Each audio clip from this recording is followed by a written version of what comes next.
Good morning, children. Today I am taking 8th class Sanskrit और जिस topic को मैं आज पढ़ाऊंगी मेरे वीडियो के माध्यम से उसमें लकार, शब्द रूप और प्रत्यय। तो पहला टॉपिक जो है वो लकार है। लकार के प्रकार यहाँ 5 बताए गए हैं: लट लकार, लृट लकार, लंग लकार और लोट लकार। इसमें से 3 लकार आप 6th और 7th में ऑलरेडी पढ़ चुके हैं, 2 लकार हम नए पढ़ेंगे। पहला है लट लकार। लट लकार यह किसी भी धातु का अंतिम वर्ण या ध्वनि है जो हर धातु के बाद में लगेगी। इसमें जैसे ती, त, अंति ये प्रत्यय दिए गए हैं, सी, थ, थ, आमी, आव, आम। ये लट लकार को पढ़ाने के लिए या उसे इजीली याद करने के लिए कुछ प्रत्यय दिए गए हैं। ये प्रत्यय धातु के बाद में लग करके उस धातु के अर्थ को बदल देगी। जिसमें 3 पुरुष बताए गए हैं टेबल में: प्रथम पुरुष, मध्यम पुरुष और उत्तम पुरुष। उत्तम पुरुष में वक्ता का बोध होता है, मध्यम पुरुष में श्रोता यानी सुनने वाले का बोध होता है और प्रथम पुरुष में किसी अन्य के बारे में बात की जाती है। तो ती, त, अंति, सी, थ, थ, आमी, आव, आम जो आप ऑलरेडी 6 से पढ़ते आ रहे हैं, इसको मैंने एक पठ धातु के माध्यम से इसे इजीली समझाने का प्रयास किया है। इसमें पठ धातु में ये सभी प्रत्यय लगाने के बाद वचन, एक वचन में ये एक वचन, द्विवचन और बहुवचन के अनुसार ऐसे बनेंगे: पठति, पठत, पठन्ति, पठसी, पठथ, पठथ, पठामी, पठाव, पठाम। तो इस तरह से ये लट लकार की टेबल आप जो है याद कर सकते हैं और ऑलरेडी आपने 6th और 7th में कर रखा है। अब लृट लकार यानी कि फ्यूचर टेंस, भविष्य काल। इससे पहले जो हमने लट लकार पढ़ा था वो वर्तमान काल था, ये भविष्य काल है, जिसके अंतर्गत लट लकार की टेबल और लृट लकार की टेबल दोनों की ही टेबल समान है। इनमें लगने वाले प्रत्यय जो है दोनों के ही प्रत्यय समान है: ती, त, अंति, सी, थ, थ, आमी, आव, आम है। इन दोनों में इतना सा ही फर्क है कि जो धातु के अंत में लगने वाले जो प्रत्यय हैं वो सेम है, लेकिन सिर्फ एक क्षति, आधा श और य यानी कि जो धातु के ऊपर लगने वाली छोटी की मात्रा, यानी जो ठ के ऊपर छोटी की मात्रा लगी है ठी, तो इसके ऊपर लगने वाली मात्रा यानी ई छोटी, तो इष्य इतना सा ही इसमें फर्क है। इष्य जो है इसमें अलग से लगाया जाता है। इसीलिए जब हम प्रत्यय जोड़ते हैं धातु के साथ तो इष्य का साउंड भी इसके साथ इंक्लूड हो जाता है। जैसे कि पठ धातु, मैंने एक ही धातु के माध्यम से 5 लकारों को समझाया है। तो पहला है पठिष्यति, तो पठ धातु लग के इसमें ईश्य लग के ती प्रत्यय लगाए। तो इसी तरीके से एक वचन का ये, अब द्विवचन का भी इसी तरीके से, फिर बहुवचन का भी इसी तरीके से। तो पठिष्यति, पठिष्यत, पठिष्यन्ति, तो इसमें इष्यति का साउंड वो है अलग से लगता है। तो यही लट लकार और लृट लकार के प्रोनाउंसिएशन में इसका फर्क है। पठिष्यसि, पठिष्यथ, पठिष्यत, पठिष्यामि, पठिष्याव, पठिष्यामि। तो इस तरीके से आप लृट लकार की टेबल याद कर सकते हो और ये आपको करके रखना है। नंबर नेक्स्ट, लंग लकार।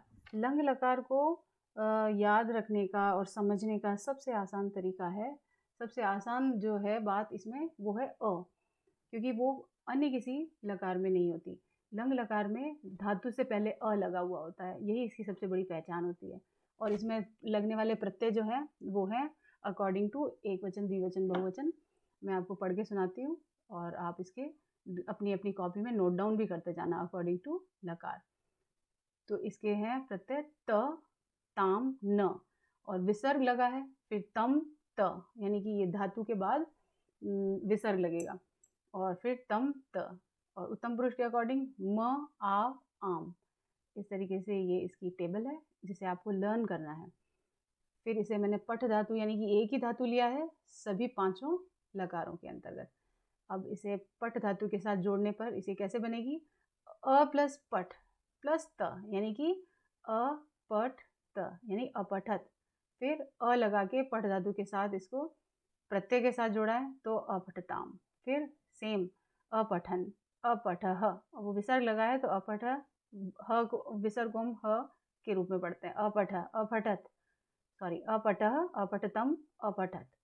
फिर है उत्तम पुरुष में अपठम, अपठाव, अपठाम। तो प्रथम पुरुष, मध्यम पुरुष, उत्तम पुरुष के अनुसार इस पठ धातु को आप इस तरीके से याद कर सकते हो। और इन प्रत्ययों को आप जरूर याद करके रखना, ताकि आप जो है इस पठ धातु के अलावा भी अन्य धातुओं के साथ इसे जोड़ करके दूसरी टेबल्स भी बना सकते हो, किसी भी धातु के साथ लंग लकार की। नाउ नेक्स्ट फोर्थ वन, जिसे हम लोट लकार कहते हैं, जो आपके मतलब 8th क्लास में ये आपके लिए नया है। बुक्स में ज़रूर दिया हुआ है, लेकिन ये कोर्स के अकॉर्डिंग ये आपके लिए नया है।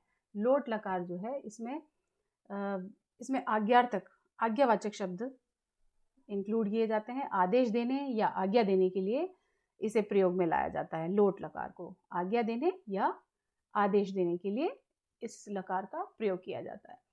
इस लकार की एक और खासियत है कि इसमें जो प्रथम पुरुष में तू और अंतु करके एक वचन और बहुवचन में जो प्रत्यय दिए गए हैं, इसमें छोटे ऊ की मात्रा, ये भी इसकी एक पहचान है कि इसमें छोटे ऊ की मात्रा आप देखेंगे तो समझ जाएंगे कि ये लोट लकार है।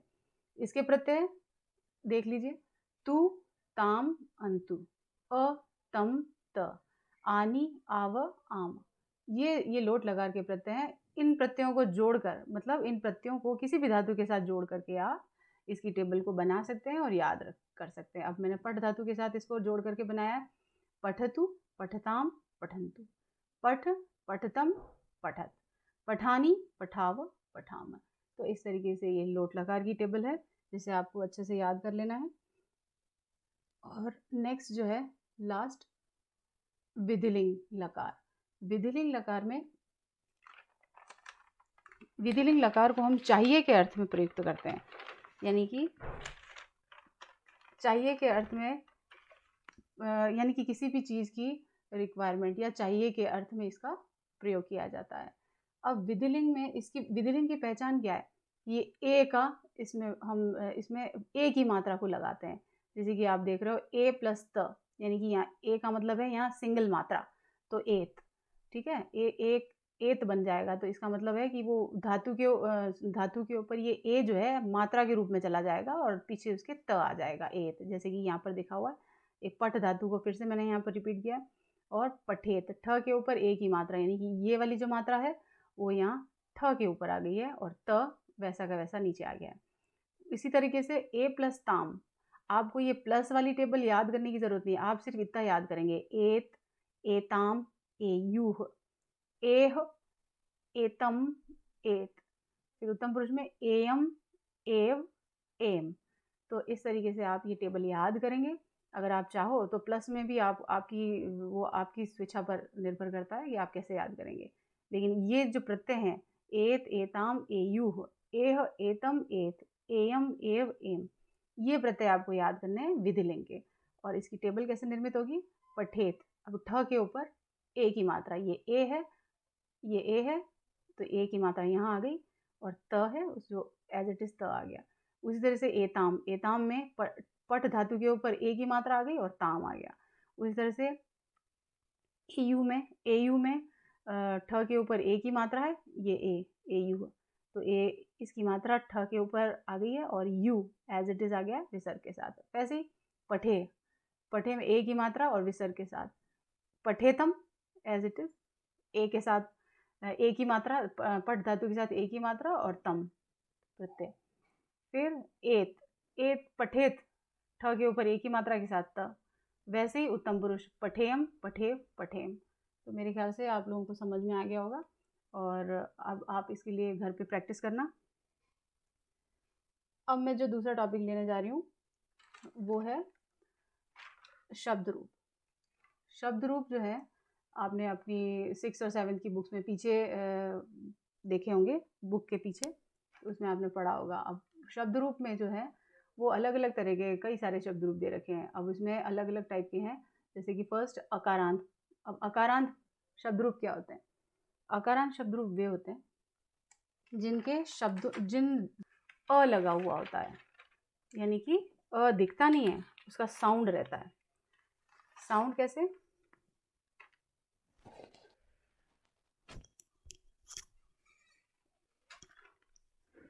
यानी कि अकारांत राम, जैसे कि अकारांत के लिए राम शब्द लिया है हमने, राम।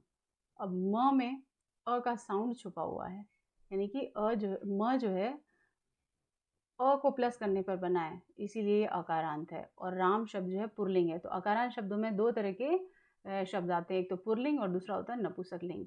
तो ये राम इसका पुल्लिंग शब्द है, और नपुंसकलिंग में फल यानी कि नॉन लिविंग थिंग्स या कोई भी नेचुरल थिंग्स जो है वो इसके अंतर्गत इंक्लूड होती है। फल, जैसे कि फल है, ल में भी अ का साउंड है, इसीलिए ये अकारांत है। ठीक है। अब दूसरा है आकारांत। आकारांत जो है वो स्त्रीलिंग शब्दों में ही आता है। आकारांत का मतलब है जिसमें जिस शब्द के अंत में आ की मात्रा हो, या आ की ध्वनि छुपी हो, या आ का साउंड छुपा हुआ हो। तो सीता जैसे कि शब्द है सीता, त में आ की मात्रा लगी हुई है और आ का साउंड छुपा हुआ है, तो ये आकारांत शब्द है। लता भी एज इट इज आकारांत, लता त में आ की मात्रा है। गीता त में आ की मात्रा है, आ की ध्वनि है। तो ये तीनों ही शब्द जो है आकारांत है, और आकारांत में स्त्रीलिंग शब्द भी होते हैं, दूसरे नहीं। अब है तीसरा है इकारांत। इकारांत, इकारांत में भी दो तरह के शब्द है, एक तो स्त्रीलिंग है और दूसरा है नपुंसकलिंग। स्त्रीलिंग में बुद्धि शब्द है, बुद्धि शब्द।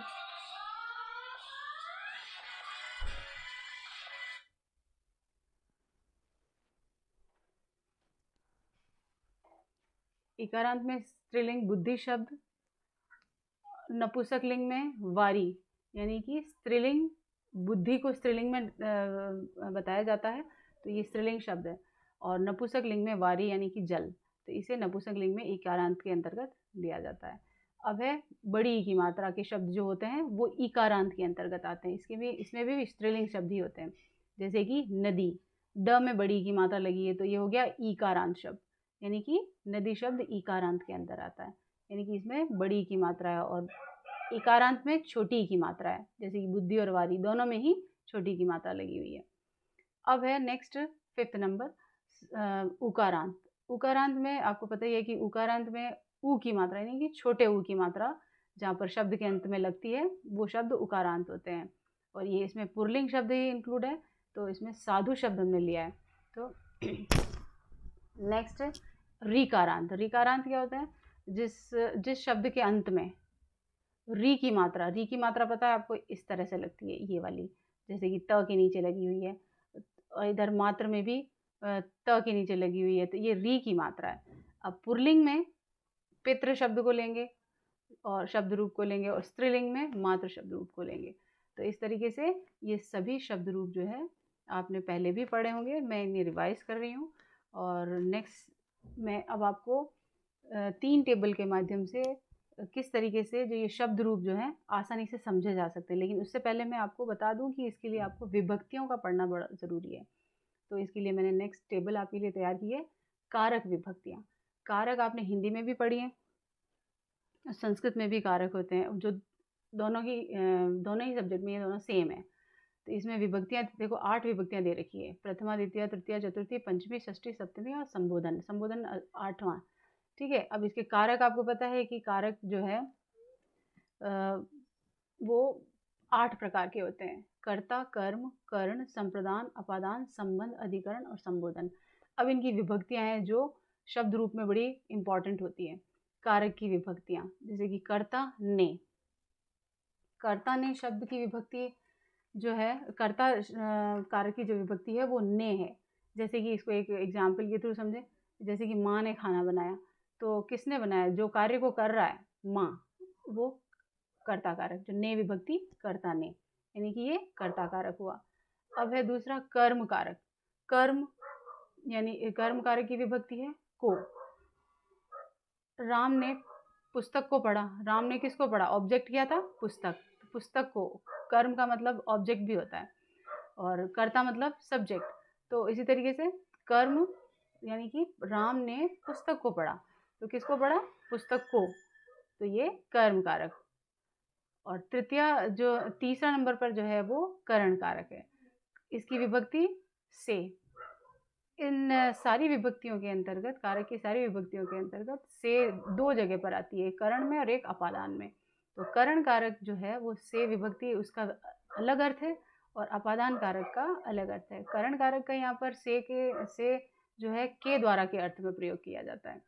जैसे कि किसी किसी के माध्यम से कार्य करना, किसी की मदद से कार्य करना। जैसे कि राम साइकिल से स्कूल गया, यानी कि वो स्कूल जाने का कार्य किससे कर रहा है, साइकिल के द्वारा। या माँ ने सब्जियां चाकू से काटी, तो इस तरीके से करण कारक के द्वारा, यानी कि किसी भी माध्यम के द्वारा या किसी साधन के द्वारा हम कार्य करते हैं तो वो करण कारक के अंतर्गत आता है।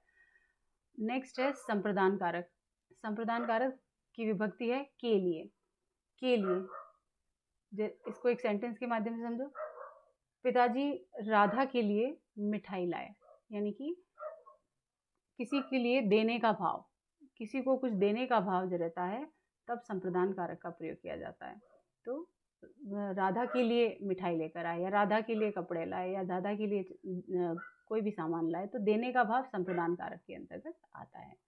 नेक्स्ट सीरीज अपादान कारक, जो 5वें नंबर पर है, पंचमी विभक्ति। अपादान कारक में जो से है वो से, और करण कारक में जो से है, दोनों से में अंतर है। करण कारक किसी माध्यम से कार्य करना। अपादान कारक का अर्थ है जहाँ पर अलग होने का भाव दिखाया जा रहा है, यानी कि कोई भी चीज़, दो वस्तुएं जो है अलग हो रही है। जैसे कि मैं विद्यालय से घर गया, या राधा विद्यालय से घर गई। विद्यालय से अलग होने का भाव है, वो घर की तरफ जा रही है। दूसरा है बंदर छत से कूदा, तो छत से कूदने का भाव है। या पेड़ से पत्ता गिरा, तो इस तरीके के जो उदाहरण है वो अपादान कारक को प्रकट करते हैं। नेक्स्ट है संबंध कारक। संबंध का के की, इसकी विभक्तियां। संबंध कारक में क्या होता है, का के की या रा रे री, इस तरह की विभक्तियां आती है। जैसे कि यह राम की पुस्तक है, यह राधा का घर है।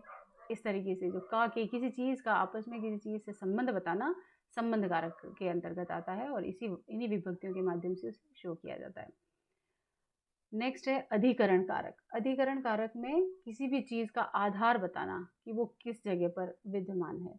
जैसे कि माँ कमरे में बैठी है, या अलमारी में कपड़े रखे हैं, तो किसी अंदर की चीज़ का बोध होना।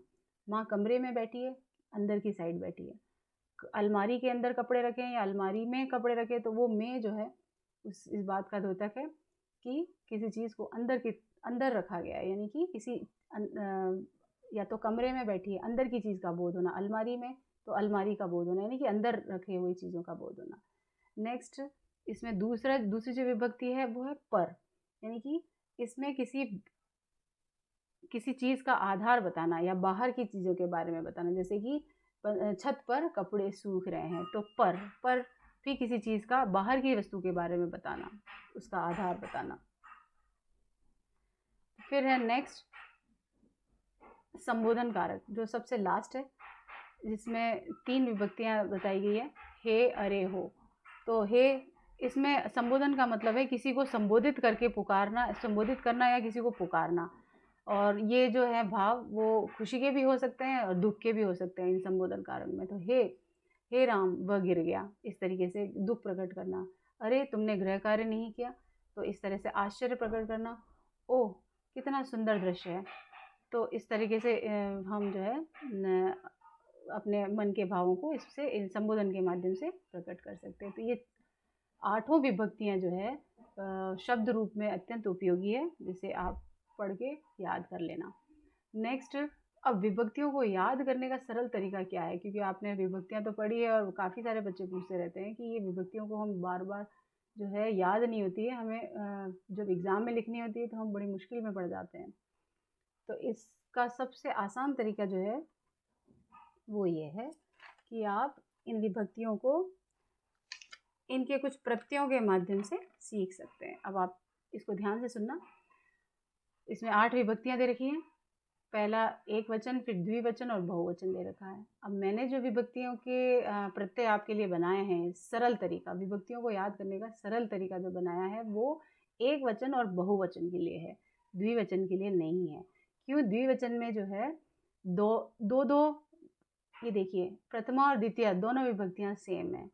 फिर तृतीया, चतुर्थी और पंचमी ये तीनों सेम है, और षष्ठी और सप्तमी जो है वो दोनों सेम है। इसे याद करना बहुत आसान है। द्वितीय विभक्ति को याद करना बहुत ही आसान है। इनके एक एक शब्दों को भी आप याद कर लेंगे तो एक यहाँ पर 2 शब्द हो जाएंगे, एक के 3 शब्द हो जाएंगे और एक के 2 शब्द हो जाएंगे, तो बहुत आसान है। तो इसको याद करने के लिए आपको कोई ज़्यादा मेहनत करने की ज़रूरत नहीं है। फिर है संबोधन कारक, जो है सबसे लास्ट वाला जो कारक है, सबसे लास्ट वाली जो विभक्ति है इसमें जो दी गई है वो हे राम, हे रामौ, हे रामा दी गई है। अब इसे बनाने के लिए बहुत ही आसान तरीका है कि सब जो रामः यानी कि आपको प्रथमा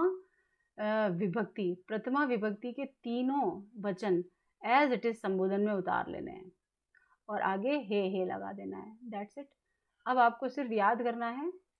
और दूसरी चीज़, प्रथमा विभक्ति आपको सभी शब्द रूपों की याद करनी पड़ेगी, क्योंकि उसी के आधार पर आप दूसरे जो विभक्तियां हैं वो याद कर पाएंगे। तो द्वितीय विभक्ति आपको याद करनी पड़ेगी पूरी की पूरी, और लास्ट वाला जो संबोधन कारक है, संबोधन विभक्ति है, वो प्रथमा विभक्ति के समान ही है, सिर्फ आपको हे लगाना है और प्रथमा विभक्ति को आपको याद करना है। तो प्रथमा और संबोधन विभक्ति आपको दोनों ही सेम है। अब आपको याद करने के लिए रह गई है एक वचन और बहुवचन। तो एक वचन के लिए मैंने ये जो रामम, रामेण, रामाय, रामात और रामस्य और रामे, इन सभी के कुछ प्रत्यय तैयार किए हैं। जैसे कि मैथ्स में कुछ फॉर्मूले होते हैं जिन्हें आपको किसी सम को सॉल्व करने के लिए याद करना पड़ता है, वैसे ही अब आप देखिए, एक वचन की विभक्ति को याद करने का सरल तरीका है कि द्वितीय से लेकर सप्तमी तक के प्रत्यय, कौन सी, यानी कि द्वितीय से लेकर इस सप्तमी तक, यहाँ तक, इनके आपको प्रत्यय देखने और याद करने हैं। पहला है अम, एण, आ की मात्रा के साथ य और आ की मात्रा के साथ त, और स्य, ए, इनको रट लेना है। यानी कि अम, एण, य, त, यस्य, ए, अम, एण, य, त, स्य, ए, लाइक दिस। इसको रट लेने के बाद आप देखेंगे कि अम यानी कि रामम, रामेण, रामाय, रामात, रामस्य, रामे, समझ में आ गया। यानी कि ये जो है आगे आपकी ये विभक्तियाँ, ये देखिए, रामम, रामेण, रामाय, रामात, रामस्य और रामे। तो ये बहुत इजी तरीका था।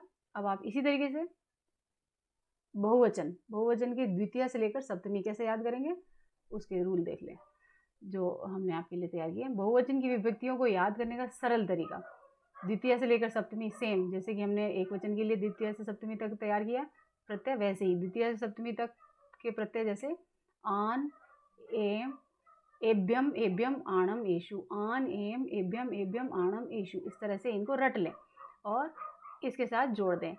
देखिए ऐसे, रामम, रामान, रामे, रामेभ्य, रामेभ्य, रामाणाम, रामेशु, और हे रामा तो ऑलरेडी है। तो इस तरीके से आप राम की विभक्तियों को, राम पुल्लिंग शब्दों की विभक्तियों को याद कर लेंगे। अब आपको ये ध्यान में रखना है कि अकारांत पुल्लिंग राम, यानी कि अकारांत पुल्लिंग राम शब्द अलग है, और इसके साथ ही जो दूसरी जो टेबल दी है वो अकारांत नपुंसकलिंग की टेबल है, जिसमें जो शब्द लिया है वो फल है। अब इसमें राम और फल, इन दोनों में एक ही शब्द का फर्क है, वो है आनी। एक वचन द्वितीय से सप्तमी तक के प्रत्यय राम शब्द रूप जैसे ही हैं, यानी कि एक वचन के ये सारे प्रत्यय जो हमने राम शब्द रूप में यूज किए थे वही इसमें है, यानी कि वो ये दोनों सेम है। अम, एण, आ की मात्रा के साथ य और आ की मात्रा के त और स्थ, ए, यानी कि अम, एण, आय, आत, स्थ, ए, इसको ऐसे रट लेना है। और जो द्वितीय सेम है, और द्विवचन जो है वो आपको मैंने ऑलरेडी बता दिया है। बहुवचन की विभक्तियों को याद करने का सरल तरीका है, द्विवचन को भी आपको राम की तरह ही याद करना है, वो भी उसमें भी 2 2 3 और 2 की पेयर बने हुए हैं वर्ड्स के, तो आप आसानी से याद कर सकते हो।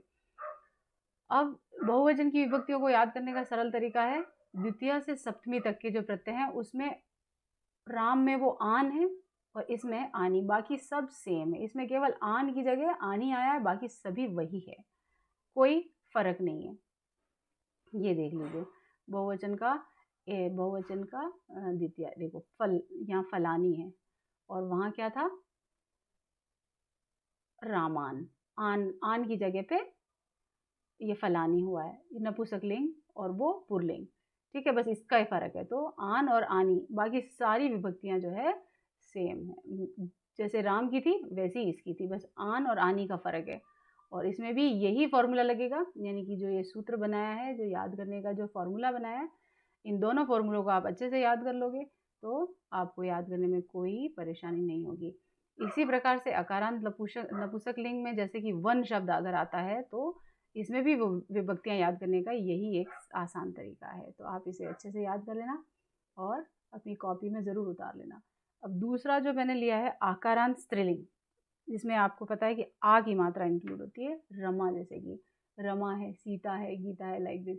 तो जिसमें आ की मात्रा हो, शब्द के अंत में आ की मात्रा लगी हो, और आकारांत शब्द स्त्रीलिंग शब्द रमा शब्द। रमा शब्द रूप आप हमेशा याद करते हो। अब इसके भी हमने कुछ प्रत्यय तैयार किए, वो अब सेम अकारांत के जैसे ही ये भी सेम है। बस आपको द्वितीय विभक्ति खुद को प्रिपेयर करनी है, क्योंकि इसमें दो दो के पैर हैं। इसमें रमे रमे, इसमें तीन है, रमाभ्याम रमाभ्याम, और इसमें दो है, रम्यो रम्यो। तो ये भी सेम है। और जो प्रथमा और संबोधन, ये दोनों भी सेम होती है, सिर्फ हे का फ़र्क होता है। अब बाकी बचा एक वचन और बहुवचन। एक वचन में प्रथमा और संबोधन ये सेम है, वैसे जैसे अकारांत में था। अब इसे भी याद करने के कुछ फॉर्मूला बनाया है। तो ये देखिए, द्वितीय से सप्तमी तक के प्रत्यय हैं, जैसे आम आम, या, ये, याम, याम, याम। अब देखिए, जैसे कि रमाम, रमया, ये देखो रमाम, ये देखिए रमाम आम। फिर है या, रमया, रमा के साथ में या लग गया, रमया। फिर है रमये, तो एक ही मात्रा के साथ, हाँ, य के ऊपर ए की मात्रा आ जाएगी, रमायई। फिर याम, तो आ की मात्रा रमायाम, विसर्ग आ जाएगा या के साथ में। इस ऊपर जो लगी डॉट है, जब मात्रा के साथ डॉट लगी तो मतलब सिर्फ दो मात्रा ही लगानी है सिर्फ, और जिस पर मात्रा नहीं है, सिर्फ ये डॉट लगी हुई है, तो इसका मतलब है कि वो विसर्ग आएगा, या के साथ विसर्ग आएगा, इसका ये मतलब है। ठीक है, तो रमाया, तो या के साथ विसर्ग है, रमाया या के साथ विसर्ग, और याम यानी कि रमायाम, याम ऑलरेडी लगा हुआ है। तो ये आपका एक वचन के प्रत्यय थे, जिससे इसको आप एक सूत्र के रूप में याद कर सकते हैं, जैसे कि आम, या, ये, याम, याम, याम, आम, या, ये, याम, याम, याम। इस तरीके से आप इसको याद करके रट सकते हैं और इजीली आपको याद हो जाएगा। बहुवचन की विभक्तियां याद करने का सरल तरीका देखो, द्वितीय से लेकर सप्तमी तक के प्रत्यय, जैसे अम, भिम, भ्यम, भ्यम, नामशु, अम, भिम, भ्यम, भ्यम, नामशु, लाइक दिस। तो इसे याद करने के लिए देखो, अम के ऊपर बिंदी लगी हुई है। अब इसमें देखो द्वितीय विभक्ति में रमा, क्योंकि रमा शब्द ऑलरेडी रमा है, तो इसमें सिर्फ उस बिंदी का मतलब है विसर्ग। ठीक है, अम का मतलब है सिर्फ विसर्ग। और भीम यानी कि रमा, भी की मात्रा के साथ, रमा के साथ जो भ, यानी कि भ पे छोटी की मात्रा, और बिंदी का मतलब है विसर्ग। तो रमा भी, रमा भी। देन व्यम का मतलब है रमाभ्याम, फिर रमाभ्याम, ये दो बारी हो गया।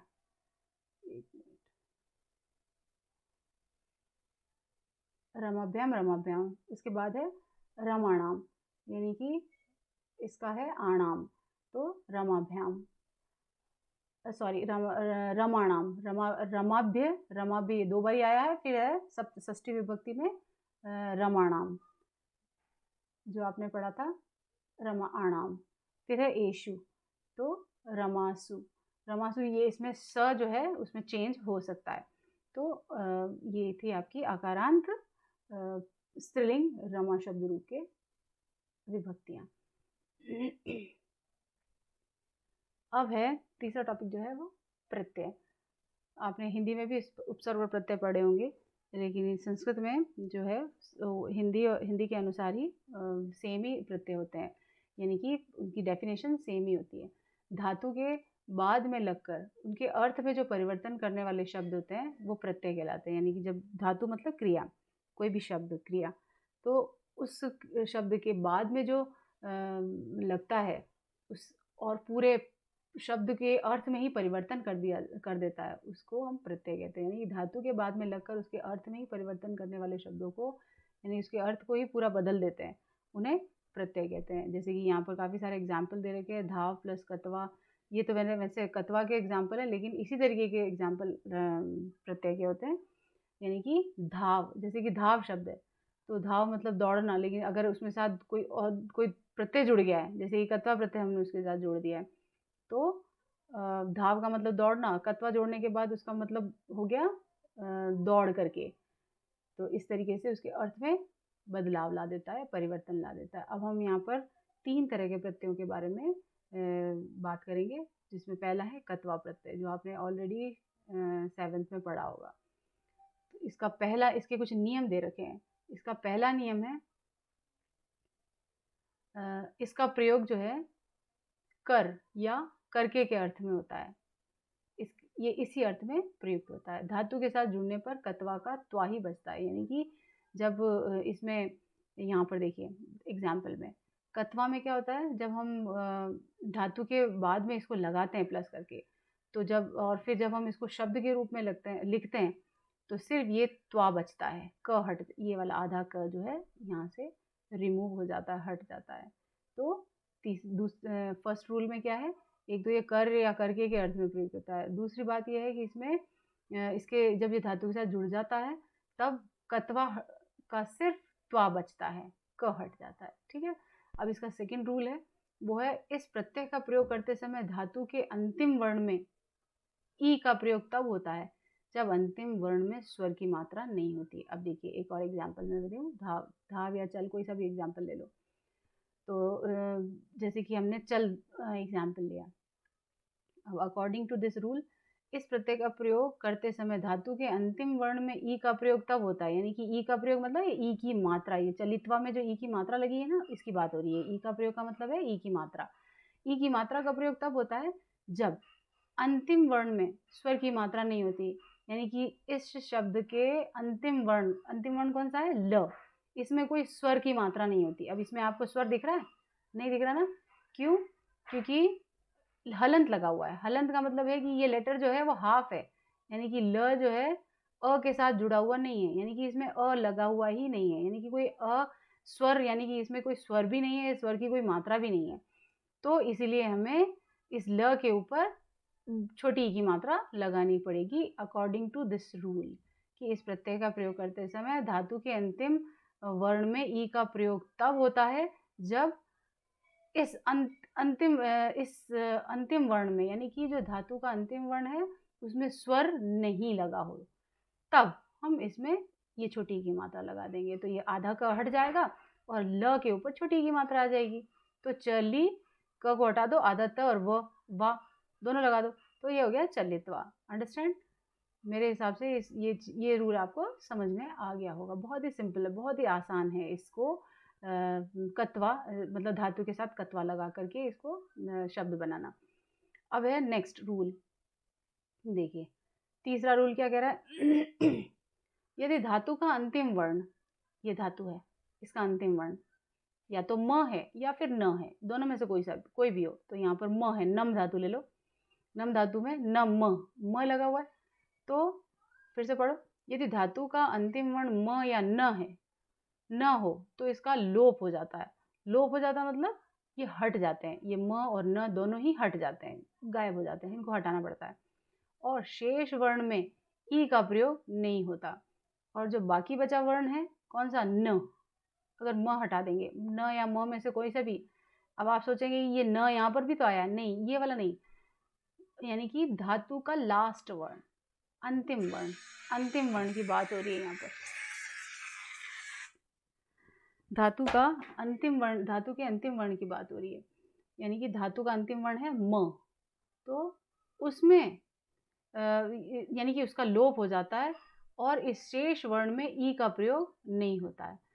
यानी कि जो शेष कौन बचा, न बचा, तो न में हम छोटी ई की मात्रा, ई का प्रयोग नहीं होते का मतलब है, ई का मतलब है यहाँ पर छोटी ई की मात्रा, तो म भी हट जाएगा और न के ऊपर कोई मात्रा भी नहीं आएगी।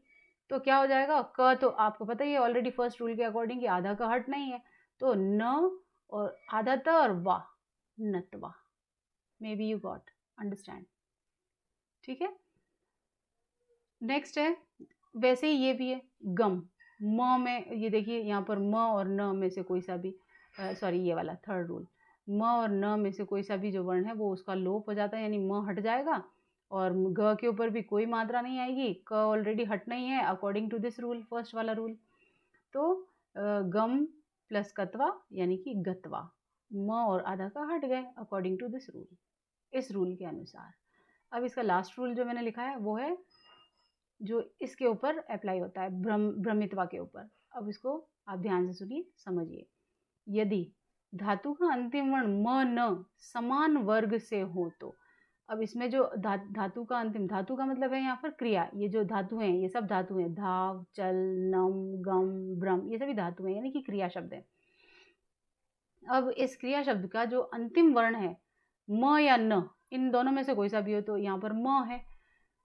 अब ये दोनों ही, अब इसका अंतिम वर्ण म न समान वर्ग से हो, यानी कि इस समान वर्ग से होगा मतलब इसका जो अंतिम वर्ण है ये है म, और ये जो आगे वाला जो वर्ण है भ, ये दोनों ही एक ही वर्ग के हो, यानी कि ये दोनों ही भ और म जो है दोनों एक ही वर्ग के हैं। अब आप सोचेंगे कि ये वर्ग क्या है, जबकि हमने क्लासरूम में आपको कितनी बार पढ़ाया कि क वर्ग, जिसमें क, ख, ग, घ, य, ड़ होते हैं, फिर च वर्ग में च, छ, ज, झ, य होते हैं, ट वर्ग में ट, ठ, ड, ढ, ण होते हैं, फिर ट वर्ग होता है तो त, थ, द, ध, न होते हैं। अब अगला जो वर्ग होता है वो होता है प वर्ग, प, फ, ब, भ और म। अब इस प वर्ग में ये भ भी होता है और ये म भी होता है, समझे आप। इसका मतलब क्या है, समान वर्ग से, यानी समान वर्ग से मतलब एक ही वर्ग में ये दोनों वर्ण जो है दोनों ही अक्षर आ रहे हैं। जो कौन सा वर्ग है, प वर्ग, प, फ, ब, भ और म, ये भ है और ये म है, ये दोनों ही वर्ण जो है एक ही वर्ग के अंदर आ रहे हैं। समान वर्ग से हो तो म और प का लोप नहीं होता, यानी कि इसमें लगा हुआ म और न अगर न हो तो वो दोनों ही नहीं हटते। और क्या होता है, प्रत्यय के प्रयोग के समय ई का प्रयोग करना होता है, और जब हम प्रत्यय कत्वा प्रत्यय लगाते हैं तब हम इस म के ऊपर छोटी की मात्रा का प्रयोग कर लेते हैं, यानी कि जो धातु है, धातु के जो दोनों शब्द हैं वो एक ही वर्ग से हों, यानी कि एक ही वर्ग विशेष से हों, यानी कि प वर्ग हो या त वर्ग हो, उसके अंदर अलग अलग वर्ण होते हैं, उन सब उन्हीं मतलब एक ही वर्ग का हो तो म के ऊपर जो है छोटी की मात्रा लग जाती है और म जो है उसका लोप नहीं होता, यानी कि म कहीं भी गायब नहीं होता या उसे हटाया नहीं जाता। तो भ्रम प्लस कत्वा यानी कि ये हो जाएगा, म के ऊपर छोटी की मात्रा आ जाएगी और भ्रमित्वा ये शब्द बन जाएगा।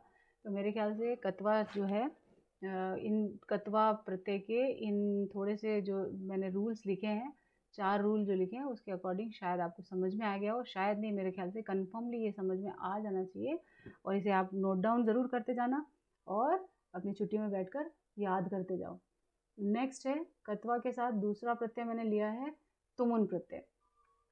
तुमुन प्रत्यय में बेटा ये आपको सभी को अच्छे से पढ़ना है और याद करके रखना है छुट्टियों में, और इसे लीनियंटली नहीं लेना है। ये क्लासेस जो हो रही हैं वो आपके आगे के एग्ज़ाम की तैयारी की तरह से ही हो रही है, ठीक है ना। तो तुमुन प्रत्यय, तुमुन प्रत्यय नेक्स्ट है, इसका प्रयोग जो है के लिए सॉरी, इसका प्रयोग के लिए के अर्थ में होता है, यानी किसी के लिए कार्य करना, किसी को देना, इस तरह से के लिए के अर्थ में इसका प्रयोग होता है, किसी के लिए कोई वस्तु देना, किसी के लिए कोई कार्य करना, इस तरीके से। तो धातु के साथ जुड़ने पर दूसरा रूल, एक तो है कि ये के लिए के अर्थ में होता है, दूसरा इसका है कि जैसे कि कत्वा में था सिर्फ त्वा बचता था, वैसे ही तुमुन में भी ऐसा ही है, तुमुन का भी तुम ही बचता है, बाकी जो है तुमुन का तुम बचता है, ऊ की मात्रा और न हट जाते हैं। तो जैसे कत्वा में था वैसे ही। अब इसका सेकंड रूल है, देखिए यहाँ पर फर्स्ट रूल के अकॉर्डिंग है सभी, देखिए धावी तुम, जब हम इसको तुमुन के साथ जोड़ते हैं, धातुओं को तुमुन के साथ जोड़ते हैं, यानी तुमुन प्रत्यय के साथ जोड़ते हैं, तो ये देखिए सब में तुम ही बचता है, तुम बचता है, लेकिन यहाँ थोड़ा सा अलग है, तुम में ये ऊ की मात्रा बची है यहाँ पर, और इसका एक अलग रूल है, ये श वाले का एक अलग रूल है जो according to rule we will read. तो फर्स्ट रूल के अकॉर्डिंग मैंने आपको समझा दिया कि ये तुम ही शेष बचता है सब में। अब सेकंड रूल, इस प्रत्यय का प्रयोग करते समय धातु के अंतिम वर्ण में ई का प्रयोग तब होता है जब अंतिम वर्ण में स्वर की मात्रा नहीं होती। अब ये भी उसके कत्वा प्रत्यय के अकॉर्डिंग ही ये सेम रूल है। इस प्रत्यय का प्रयोग करते समय धातु के अंतिम वर्ण में ई का प्रयोग, यानी कि जो छोटी ई की ई का प्रयोग का मतलब है छोटी की मात्रा तब लगती है जब अंतिम वर्ण में स्वर की मात्रा नहीं होती। जब अंतिम वर्ण में यानी कि ये अंतिम वर्ण में यानी कि जब धातु का जो अंतिम वर्ण है, जैसे कि स है, जैसे कि व है, इसके अंत में जो स्वर अगर नहीं लगा हुआ है तो छोटी की मात्रा आ जाती है। यानी कि व में स्वर नहीं है क्योंकि व के नीचे जो है हलंत लगा हुआ है, तो इसका मतलब है कि व जो है अधूरा है, यानी कि आधा अक्षर है, इसमें अ प्लस नहीं है, इसीलिए अ क्या है, स्वर है, और इसके अंदर कोई स्वर नहीं है। तो जब स्वर नहीं आता है तो इस व के ऊपर छोटी की मात्रा आ जाती है। तो धाव प्लस तुमुन प्लस बराबर धावितुम। धा व पे छोटी की मात्रा और तुम उसका शेष बच गया। अंडरस्टैंड? नाउ नेक्स्ट हस प्लस तुमुन, वो भी सेम है। ये दोनों ही एग्जाम्पल इसके अकॉर्डिंग है, सेकेंड रूल के अकॉर्डिंग है ये दोनों एग्जाम्पल। तो हस प्लस तुमुन हसितुम, यानी कि स में भी कोई स्वर इंक्लूड नहीं है, इसीलिए स के ऊपर छोटी की मात्रा आ गई है। अब थर्ड रूल है, यदि धातु का अंतिम वर्ण श हो, या ये वाला भी श हो सकता है या ये वाला भी श हो सकता है, दोनों ही श यहाँ पर हो सकते हैं, लेकिन मैंने यहाँ पर आपके लिए एक ही श लिखा है। यदि धातु का अंतिम वर्ण श हो, ये वाला, ये दृश वाले उदाहरण में आप देख सकते हो, जो मैंने यहाँ पे एरो लगाया हुआ है, दृश। यदि धातु का अंतिम वर्ण श हो और बाद में त हो, और इस दृश के बाद, इस दृश शब्द के बाद में ये त है, तुमुन का त है, ठीक है। यानी कि जब धातु का अंतिम वर्ण श हो और उसके बाद में त हो, समझना बेटा, अच्छे से सुनकर इस बात को अच्छे से समझना, क्योंकि छोटे छोटे रूल्स है और बहुत ही सिंपल है। आप इसको ध्यान से सुनेंगे और बहुत आसानी से आपको 8th में प्रत्यय से रिगार्डिंग कोई प्रॉब्लम नहीं होगी अगर आप ध्यान से सुनेंगे तो श के बाद त हो तो ये जो श है, ये वाला श, शक्कर वाला, वो इस वाले श में बदल जाता है। यानी कि यहाँ पर मैंने लिखा है ये श इस श में, यानी कि श षटकोण वाले में बदल जाता है। और ये जो त है, कौन सा त, ये तुमुन वाला त, ये ट में बदल जाता है, यानी कि ये ट में बदल जाता है। मेरे ख्याल से समझ में आ गया होगा थोड़ा बहुत। तो दृश प्लस तुमुन, यानी कि दृश में श लगा हुआ है तो ये श इस श षटकोण वाले में कन्वर्ट हो जाएगा, और ये त जो है ट में कन्वर्ट हो जाएगा, मात्राएं वैसी रहेगी, ठीक है। तो ये इसलिए ये दृश प्लस तुमुन द्रष्टुम बन जाएगा, द्रष्टुम नहीं रहेगा या दृशितुम नहीं रहेगा, अकॉर्डिंग टू दिस रूल। ये रूल अगर आपको पता होगा तो आप आसानी से समझ जाएंगे, मैम इनमें तो आपने स व को लिया, लेकिन इसमें श भी चेंज हो गया और ये त की जगह टू आ गया, टू की जगह टू आ गया। तो ये रूल है, जैसे कि मैथ्स में कुछ रूल्स होते हैं उसी के अनुसार सम सॉल्व होता है, वैसे ही संस्कृत में भी कुछ रूल्स होते हैं, तो उसके अनुसार ये जो है हमने ये सॉल्व किया है कि दृश प्लस तुमुन तो द्रष्टुम, इसका कारण ये रूल है। इस रूल को आप अच्छे से पढ़ेंगे तो बहुत आसानी से ये समझ में आ जाएगा, यानी कि श की जगह श और त की जगह ट, ठीक है। तो ये इसीलिए द्रष्टुम बन गया। अब नेक्स्ट रूल, यदि धातु का अंतिम वर्ण म न समान वर्ग से हो, जो हमने कत्वा में पढ़ा था, वो और ये रूल भी एक जैसा ही है। ये रूल और यानी सेकंड और फोर्थ रूल जैसे हमने कत्वा में पढ़े थे वैसे ही इसके भी सेम है। तो यदि धातु का अंतिम वर्ण म न समान वर्ग से हो तो म न का लोप नहीं होता, यानी कि ये भी ये भ्रम, जैसे कि हमने उसमें लिया था भ्रमित्वा, तो ये यहाँ पर भ्रमितुम हो जाएगा, यानी कि भ और म दोनों ही प वर्ग में आते हैं, प फ ब भ म, भ के बाद म, इस सीरीज में आता है, एक ही लाइन में आते हैं, इसीलिए इसमें जो है म हटेगा भी नहीं और इसके ऊपर छोटी की मात्रा आ जाएगी, इसका प्रयोग हम करेंगे। तो इसलिए भ्रम प्लस तुमुन भ्रमितुम। अब पा प्लस तुमुन पातुम,